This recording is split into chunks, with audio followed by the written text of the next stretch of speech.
सांगाल 2 दिवस आपलं उपोषण चालू होतं, तर काय सांगाल? आमचे सदरील 2 दिवसापासून आमरण उपोषण चालू केले होते. ही मागणी आम्ही सर्व गावकरी व शेतकरी यांनी केली होती. रांजणगाव ते मारोळा रोड व रांजणगाव ते शेकटा रोड. तर दिनांक आज 4/6/2026 रोजी सदरील इंजिनियर सानप साहेब रांजणगाव ते मारोळा रोडचे त्यांनी येऊन आम्हाला लेखी दिलं की ज्या आपल्या मागण्या आहे ह्या सर्व मागण्या आम्ही पूर्ण करू व लवकरात लवकर काम चालू करू व एस्टिमेटनुसार काम करण्यात येईल. यामध्ये कुठलाही काही गैरव्यवहार होणार नाही. आणि जर त्यांनी एवढं करूनही नाही केलं तर यापेक्षा मोठं आमरण उपोषण आम्ही गावकऱ्याच्या वतीने पुन्हा एकदा सुरू करू. त्यांनी आमच्या मागण्या जसं त्यांनी आम्हाला लेखी दिलं आज रोजी त्याप्रमाणे जर नाही केलं त्याने आम्ही पुन्हा एकदा डबल आंदोलन करू असा गावकऱ्याच्या वतीने तुम्हाला शब्द देतो. त्यांनी कालावधी किती दिवसात दिलेला आहे व या रस्त्याला डांबर नाही असा आपला आरोप होता. तर याविषयी संबंधित ठेकेदाराविषयी ते काही बोलणार आहेत का, कारवाई करणार आहेत का? त्यांनी एक आम्हाला पत्र दिलं. त्या पत्रामध्ये 1 एप्रिल 2023 पासून काम चालू झालेलं आहे.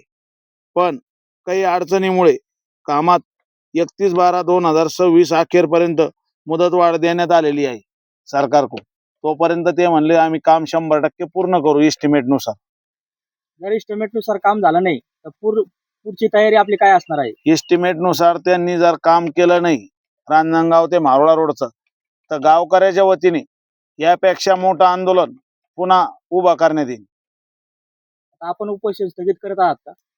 हा, त्यांनी आमच्या मागण्या मान्य केल्या, लेखी दिला आम्हाला. हे लेखी दिलेलं आहे. या सर्व मागण्या जर त्यांनी पूर्ण केल्या तर ठीक, न केल्या तर आम्ही यापेक्षा मोठं आमरण उपोषण याच ठिकाणी पुन्हा चालू करू. तसेच गावकरी काही संबंधित उपोषण सोडण्यासाठी आले होते. गावकरी उपोषण सोडण्यासाठी पंचायत समिती उपसभापती संजय लगाने व संत एकनाथ कारखान्याचे डायरेक्टर दत्तात्रय पाटील आमले व दीपक पाटील लगाने व आप्पासाहेब पाटील लगाने व इतर सर्व गावकरी या ठिकाणी उपोषण सोडण्यासाठी आम्हाला विनंती केली. त्यांनी पण सांगितलं का ह्या मागण्या पूर्ण होईल 100%. आणि दीपक पाटील फांदाडे संत एकनाथ कारखान्याचे डायरेक्टर ते उपोषण स्थळी सकाळी 10 वाजेपासून इंजिनियर येऊपर्यंत आणि उपोषणाचे पूर्ण मागण्या पूर्ण होईपर्यंत या ठिकाणी थांबले होते. तसेच सध्या सकाळी वैयक्तिक अधिकारी आले असतील. आपला बीपी व शुगर किती होता? त्यावेळेस त्यांनी चेक केला सर, 130 BP होता. आणि शुगर नाही चेक केलं सर, बीपी चेक केलं फक्त. बीपी चेक केला. गोळ्या वगैरे. तसेच आता आपण उपोषण सोडलं तर त्यांच्या सांगण्यावरून सोडलं का गावकऱ्याच्या सांगण्यावरून सोडलं? नाही, अधिकाऱ्याच्या सांगण्यावरून व गावकऱ्याचे काही नेते मंडळी यांनी शब्द दिला का बुवा एस्टिमेटनुसार काम होईल. हे तुम्ही जेवढ्या मागण्या मागितलेल्या आहे ह्या पूर्ण मागण्या आम्ही पूर्ण करू.